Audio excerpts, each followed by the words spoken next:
The crystals are saying,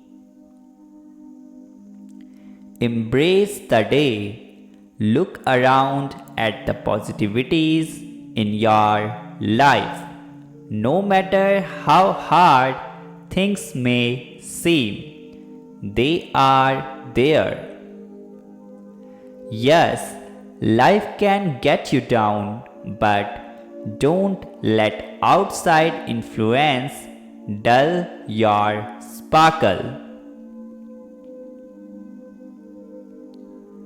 Appreciate all you have, show gratitude, and you will attract more of the same. You hold the key to your happiness.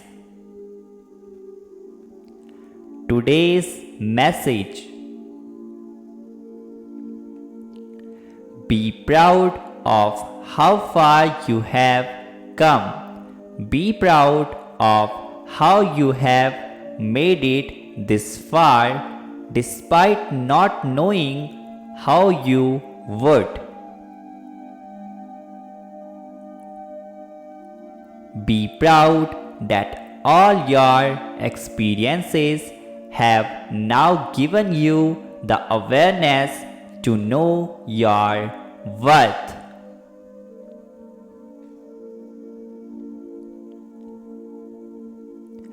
Be proud that you still have much sweetness yet to come.